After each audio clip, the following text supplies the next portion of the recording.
আমরা সবাই মোটামুটি স্নান করে রেডি হয়ে গেছি। এখন প্রচন্ড জোর খিদে পেয়ে গেছে। আর এই হোমস্টের একদম যেটা ফার্স্ট ফ্লোর, মানে গ্রাউন্ড ফ্লোরও বলতে পারি, এখানে ওদের কিচেন আছে। এই যে আমার সাইডে এটা হলো কিচেন।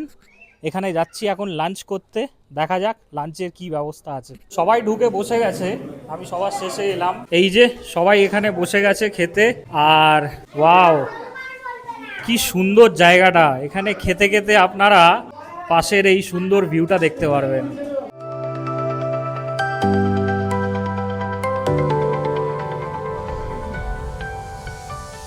আমরা খেতে বসে গেছি। আর আজকে মেনুতে অনেক আইটেম রয়েছে, পুরো বাড়ির খাওয়া। ভাত, ডাল, আলুর চোখা, আলু ভাজা, আর তার সাথে ডিমের কারি। আর হ্যাঁ, সাথে একটা বাঁধাকপির তরকারিও রয়েছে।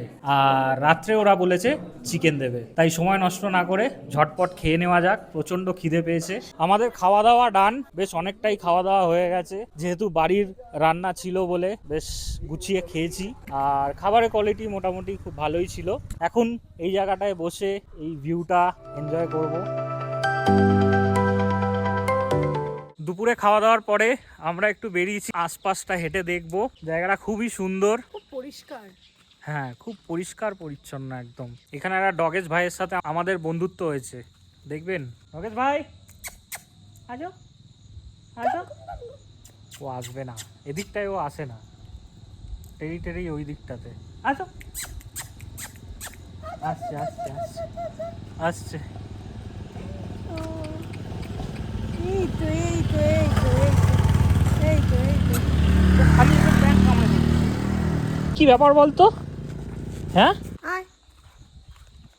আমরা একটু ওয়াক করছি, তুইও আমাদের সাথে একটু ওয়াক কর। এখানকার কুকুরগুলোকে দেখতে খুব সুন্দর হয়। ও মা, মার্কিং করছে ও। মা দেখো কিরম করে দাঁড়িয়ে পড়েছে। আর আসবি না? জাস্ট একটু আগে শালিনী এখান দিয়ে একটা শেয়ালকে পাস করতে দেখেছে, এখান থেকে বেরিয়ে ওখানে ঢুকে গেল। আমি মিস করে গেছি ব্যাপারটা। কি হয়েছিল বলো? ওই তো এখান থেকে বেরিয়ে ওইদিকে দৌড়ে পাস করে গেল। চল ভাই চল চল। তখন তো তুমি আমাকে ডাকবে যে ওইটা দেখো। ও ছুটে পাস করে যাচ্ছে, তা তুমি অন্য জায়গায় দেখছিলে কেন? হ্যাঁ, দেখছো না আমাদের ডগেশ ভাইও চিৎকার করছে। এই কারণেই ডগেশ ভাই রেগে গেছে। হ্যাঁ, শিয়ালটা গেল। ঠিক আছে, টাটা, বাই বাই ডগেশ ভাই, বাই।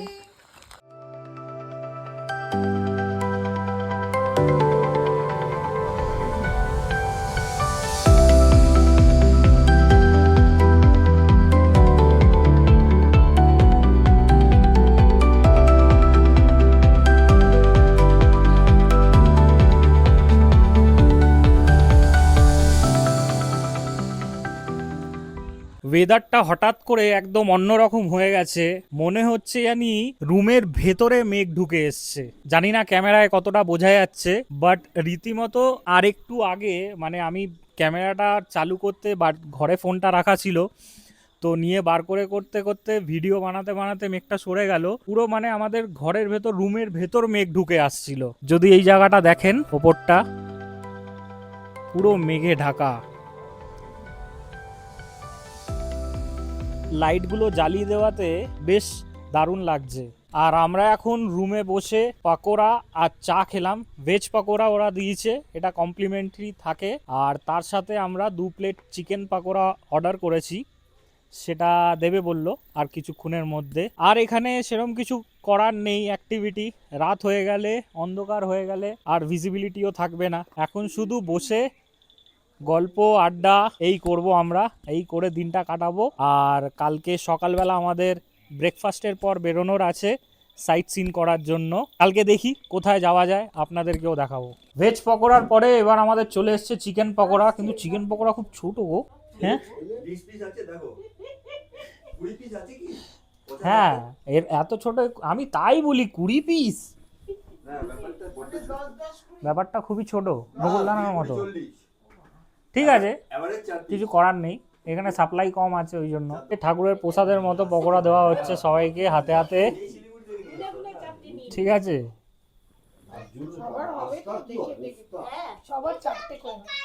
এই হনুমান, এদিকে আয়, চিকেন পকোড়া খেয়ে যা।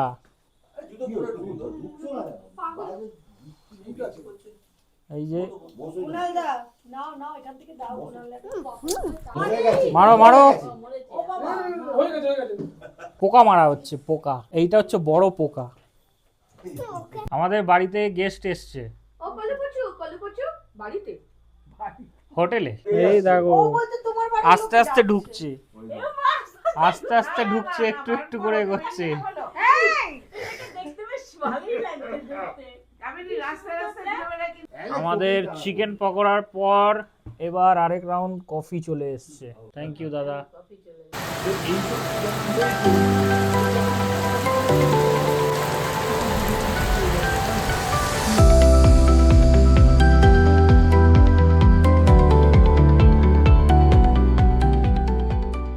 বাইরে বৃষ্টি পড়ছে আর আমরা ডিনার করতে চলে এসেছি এখানে।